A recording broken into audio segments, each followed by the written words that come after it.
Ladies and gentlemen, this is your TNA Impact Wrestling report here at OneWrestling.com. If you don't know who I am the mark of the masses, the man with the plan, Big Ray, here to stay to talk some TNA Impact Wrestling today. It is December 8th, 2016, and I got to tell you guys something. If you guys watched last week and you watched this week, it was a big difference. Big difference between the crowd, big difference between the show. I mean, the overall show was actually really good.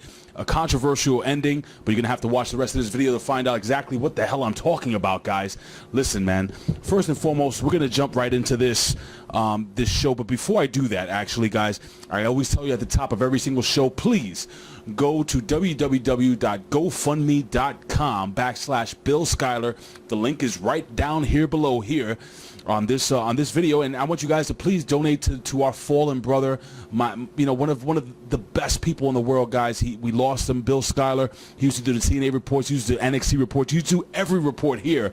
He was just the man, guys. So please, like I said, I have over 2,000 Twitter followers. If each follower gives $5, guys, we surpass our goal. Actually, it's almost $10,000. We're trying to reach $5,000 before the end of the holiday. So please, if you guys can do that, I would greatly appreciate it. And do not forget to stay tuned.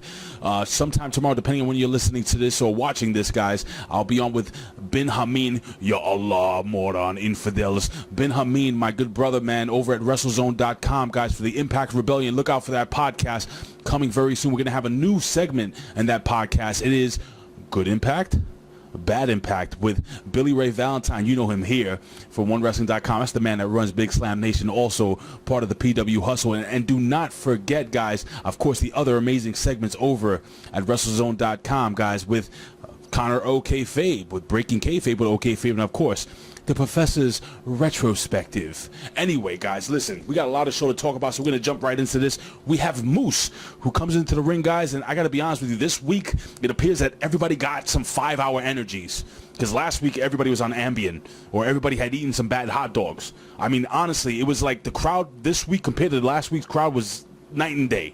Unbelievable. But he comes and he talks about how the Grand Championship is his first major title. It's true. He looked good with the belt, I got to be honest with you. And he said he's going to be a fighting champion. Well, ladies and gentlemen, we are surprised by the only Drew Galloway, the guy who actually got injured before the end of the Grand Championship. And Ben Hameen had called it during one of our Impact Rebellions. He said that, he believed that Drew Galloway was going to be the one to actually take that championship belt, but he couldn't do it because he basically got hurt.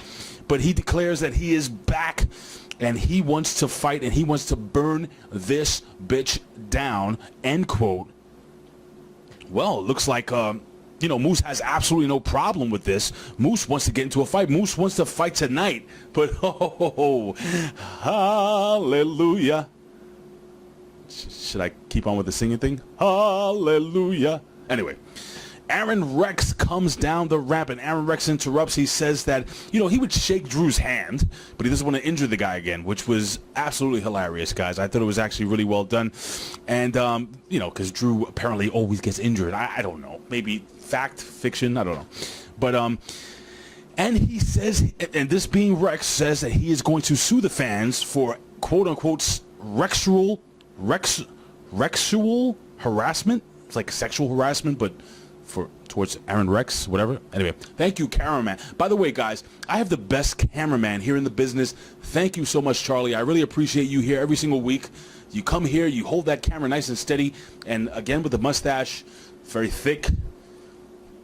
I just don't understand why you continue to lick your lips the entire time. Use chapstick, dude. I think I have some chapstick right here. What? Oh. What are you talking about, dude? Anyway, guys. Well, anyway, thank you very much, Charlie. Here, if you need the chapstick, there it is, buddy. So here we go. So basically, Aaron Rex, well, he has a rematch, and he wants his rematch tonight. So he is going to get his rematch, and we jump right into the match. It's Aaron Rex versus Moose for the TNA Impact Grand Championship. Now, I got to be honest with you guys. I'm not a big fan of the Grand Championship. It is true, but this was a solid match. We have Aaron Rex, who controlled most of the very first round. I gave it 10-9, and basically that's what it was. He controlled the first round. The second round, Aaron Rex. Now, Ben Hameen has been saying over the last couple of weeks that there's something in that towel that Aaron Rex has been using, and I'm not, you know, being a blind fool. I mean, I obviously know that Aaron Rex has been playing the heel. He's been a bad guy, and he's been doing something a little weird. What the hell could be in that towel? Well, once he rubbed his hands in that towel, well, immediately Moose was blinded by the towel. Rex controlled most of the second round, if not all the second round. He was very aggressive. He had the elbow of this Stain from Aaron Rex, and dude, he ends the round just beating the living hell out of it. Not doing the Moose chants. He wasn't doing that, dude. He was driving his elbow into the well-developed pectoral muscles of that Moose. Took round 2, so it's 2 rounds to 1. Man, this match, I gotta be honest with you, I thought maybe they might have given it to Aaron Rex, because maybe I thought we were gonna hot potato this title, but no, they did not, because Moose actually hits the game changer, which is that discus clothesline out of nowhere, out of the blue for the 1-2-3. So Moose goes over. Backstage we have Drew Galloway, who basically doesn't blame anyone else. He blames the fans, he blames the company, he blames everyone else except himself as to why he's being bypassed. And apparently my phone is going off. How unprofessional of me. I gotta turn this damn thing off. Yeah, let me put this thing on silent. Anyway, so he blames everyone else. You know, he doesn't put any blame. I'm kind of weird about Drew Galloway right now, because I don't know if he's turning into a heel, or he's going to be a good guy or a bad guy. I would like Drew Galloway to stay a heel. This is my personal opinion. But Drew Galloway, again, you know, he's on this whole thing that TNA is turning their back on him, and he's been there, whatever. I don't know. I honestly don't know, guys. I would like to know your opinion, guys. Leave your comments here below, OneWrestling.com and YouTube /OneWrestlingVideo. Hit me up on Twitter. You can give me a follow over there at Big Ray Show. I really appreciate that, guys. I love interacting with you guys, so please hit me up at Big Ray Show again on Twitter. Now we jump into a match between Mandrews and Aiden O'Shea. It's the typical big man versus little man. Where have I seen that before? Where have I seen a big, really aggressive, tough guy fighting a smaller, cruiserweight type wrestler?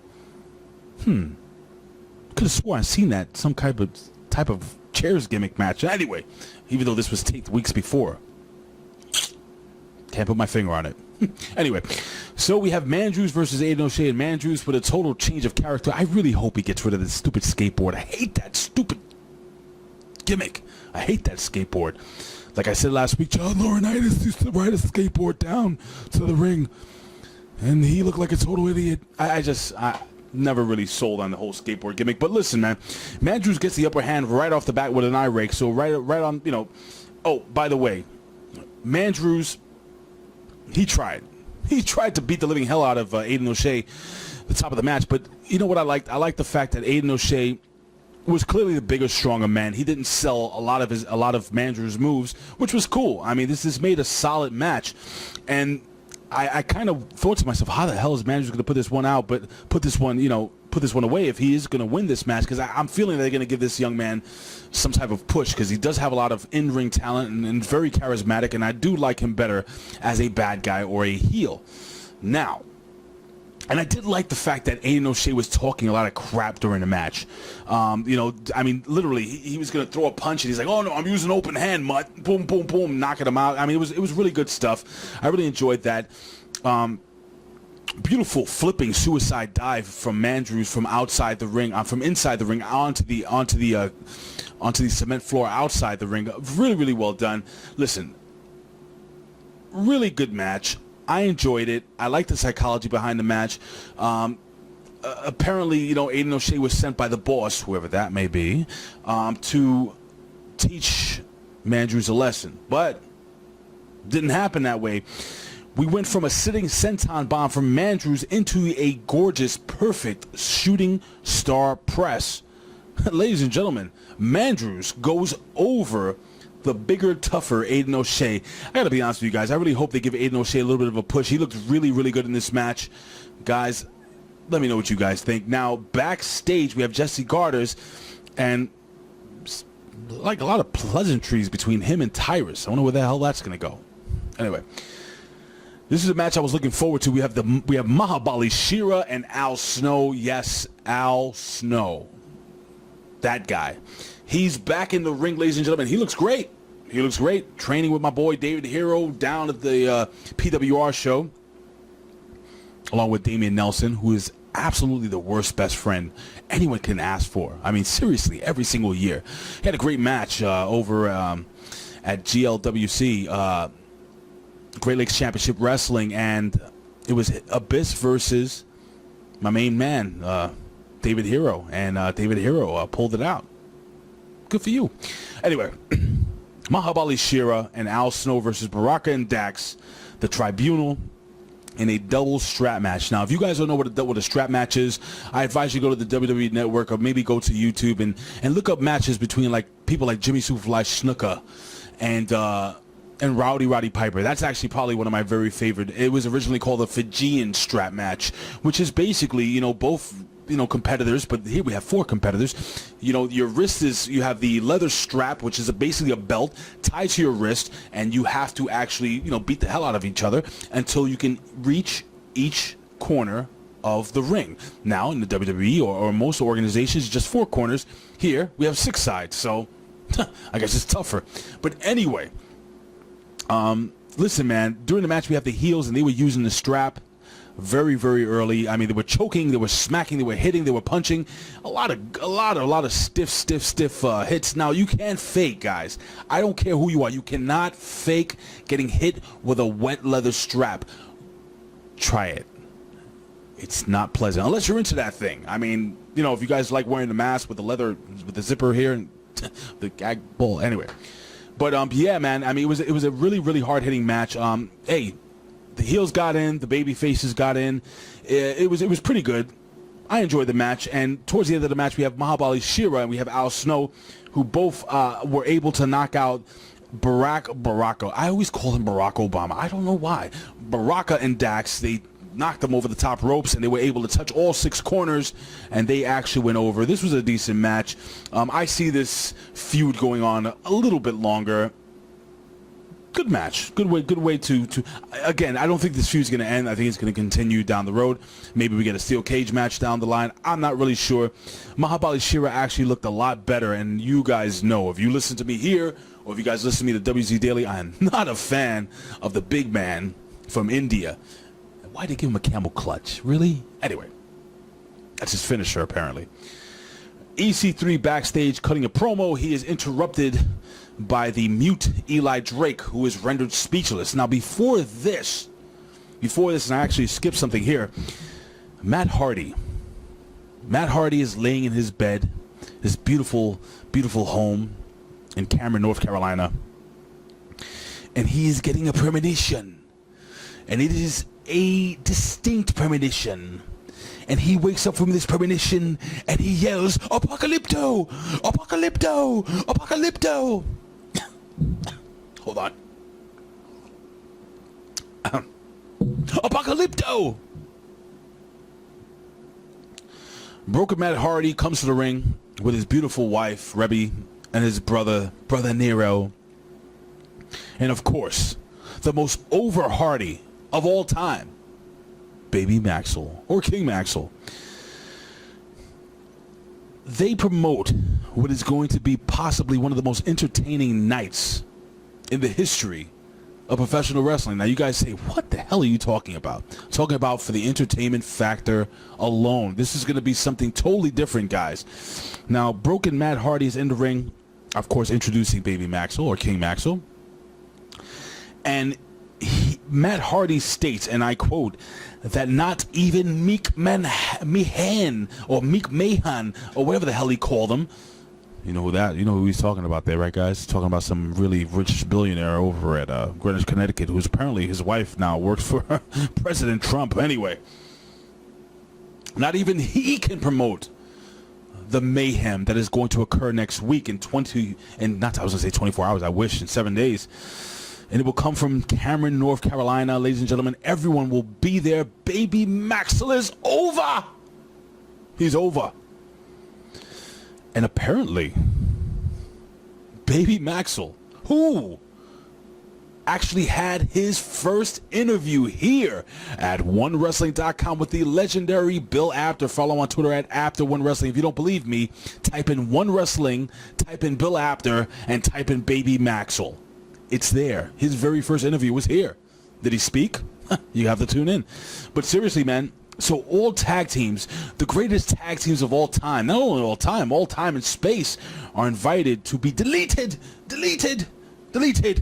in total non-stop deletion. I cannot wait. And guys, I can't really get into this. We're going to be doing some really cool stuff, hopefully, to promote this for Total Non-Stop Action Impact Wrestling with yours truly.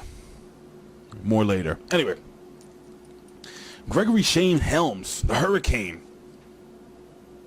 Anyway, he comes down the ramp and he says that, the Helms Dynasty will be there, and they accept, the invite to the final deletion, or I'm sorry, the total non-stop deletion. And then Decay show up, and they're also, Decay, I love Decay. I got to be honest with you, I love Decay. And of course, creepy Rosemary, looking so hot. Anyway, not my taste, maybe. But anyway, Decay says that they did not forget about the Great War.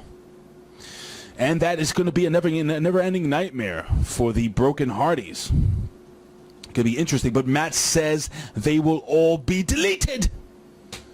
And Shane gets a twist of fate from Matt Hardy before this segment is over. Now, really funny. Matt Hardy did mention a couple of funny things, stating that Shane Helms is going to bring an overweight superhero type friend, which is absolutely hilarious. Rosie and Jamal. I don't know if you remember those guys, but actually Rosie, SHIT, superhero in training. If you guys don't know what I'm talking about, again, I know this is TNA. Go to the WWE Network. Check it out. It's pretty funny stuff. But anyway, then we have the DCC.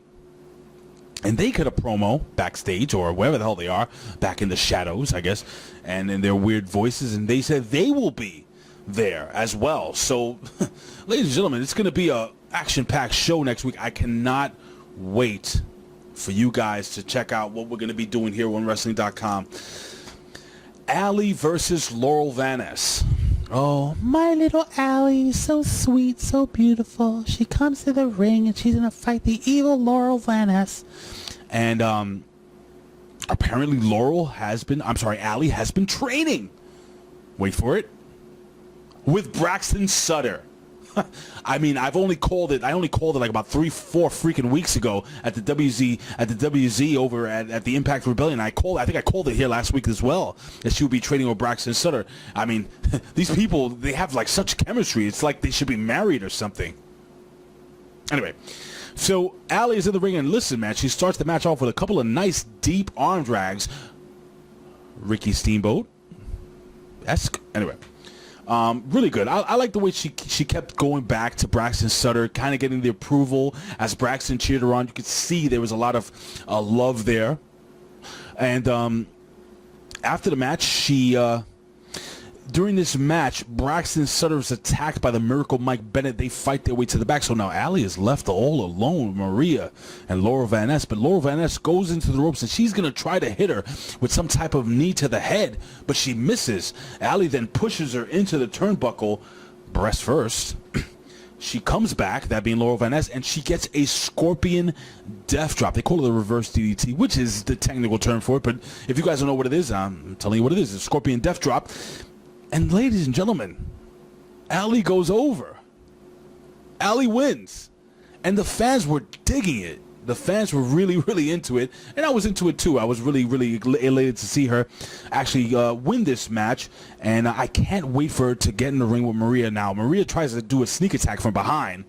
But Allie's a little too smart. She cocks her fist back. She'll punch Maria right now. Maria is so beautiful, but I can't do it. I'm a man. But I would love to see Alli do it. Just one right across the chin. Just one. Maybe two. Like we say in the hood, 2 pieces in a biscuit. Anyway. Alli's backstage. Actually, they're in the parking lot. Allie's outside with Braxton Sutter. And Braxton Sutter's just so freaking encouraging. Oh, man, you can do anything. I believe in you. I believe in you, Alli. And Allie's like, oh, my God, I can do anything. So... Well, she didn't kiss him like that, but she kissed him. She laid a kiss on the lips of Braxton. I mean, I swear these two guys should be married. They have this chemistry. I wonder where it comes from anyway. But yeah, man, so finally, their first little kiss, and I really liked the way, honestly, I really liked the way Alli sold it. I thought it was really, I hate to use the freaking term cute, but it was cute. It was nice. It was good. It was wholesome. It was possible love. Nothing wrong with that. I mean, I work with a guy who has 475 wives. 78? Oh, I think he lost 3 wives. I have to ask Ben about that. But anyway, I really love the way that came together, man. Really, really cool. Now, ladies and gentlemen, we're going to jump into the main event of the evening. EC3, Ethan Carter III versus the TNA World Heavyweight Champion. One beautiful belt back there, by the way. TNA World Heavyweight Champion Eddie Edwards. And this was a solid match. Both guys were going really hard at each other, really laying in some stiff shots during most of the match, a lot of reversals. I mean, it was a typical match that you would see a baby match. And, of course, Ethan Carter III said that he would do anything he would have to do to take Eddie Edwards out. But did he? Well, during this match, we have Eddie Edwards, who had EC3 in the half crab, or the Boston Crab. EC3 got to the ropes. Now, here's the deal. This is what happened towards the end of the match. Now, this is going to be controversy because I definitely see a rematch happening possibly next week. EC3 had the champ in his rear naked choke, a.k.a. the sleeper hold. And here's what happened. Eddie Edwards was tapping out, but at the same time, guys, this has happened so many times in wrestling. I don't know how professional wrestlers don't know that when your shoulders are pinned, you're going to get counted for the 1, 2, 3. EC3 with Eddie Edwards on top as he had him in the sleeper hold, got his shoulders pinned for the 1, 2, 3. So the referee goes to JB. JB comes into the ring, announces that it is a no contest. Was I totally happy with the way this match ended? No. But it is wrestling psychology 101 to steal something from Ben Hameen, who actually learned from the learning tree of Rip Rogers. It is professional wrestling psychology 101. This is going to lead into more matches, and I definitely, absolutely, positively, unequivocally see EC3 maybe turning heel again. I love EC3 as a heel. I think he's a great heel. He's a good baby face. I like him better as a bad guy. Guys, I would like to know what you guys think. Please leave your comments here below at OneWrestling.com and YouTube /OneWrestling video. Well, ladies and gentlemen, really, that's it, ladies and gentlemen. That was your Impact, TNA Impact Wrestling Report here, OneWrestling.com, 12/8/2016. Ladies and gentlemen, you can give me a follow on Twitter at Big Ray Show. Follow us as a family here at OneWrestling.com and at Big Slam Nation. Follow the legendary Bill Apter at Apter1 Wrestling. Now, I'm going to try to run down all of my teammates' Twitter handles. Here we go. Follow Billy Ray Valentine at OB1. You know me. OKayFabe at Connor. OKayFabe. Follow my Twitter at OKayFabe. RWP. Of course, the Professor Anthony Quintana. Follow him on Twitter at PROFPW Hustle. 8-Track Brown at Pharaoh Fancy. FAMEBLACK at FAMEBLACK. And of course, we do have new members of the Big Slam Nation. We have Lisa Sahira, the poet. Follow her on Twitter at Lisa Sahira. Check out her Raw review. She's actually coming along very well. And of course, the wrestling chick, Mimi Shells. Follow on Twitter at Mimi Shells. Listen, all of us, all our Twitter handles are right down below, guys. If you want to follow us on Twitter, give us a follow. Go down below, click the link, give us a follow. We'll follow you back. We love talking with you guys. Hey, guys, listen. I say this every single week. I would do this for a living, but if I couldn't, I would do it anyway. Why? Because I love talking wrestling, and I love interacting with you guys. Thank you for watching my report for TNA Impact Wrestling 12/8/2016. Ladies and gentlemen, in the words of Bill Apter, we'll see you at the matches, and the word of my brother, Bill Schuyler, who I love, brother. I love you so much, and I miss you so much. We will see you down the road. Later, guys. See you next week, guys. It's going to be crazy, and stay tuned to my Twitter. Got some big news coming here at OneWrestling.com. Thank you for tuning in, guys. Peace.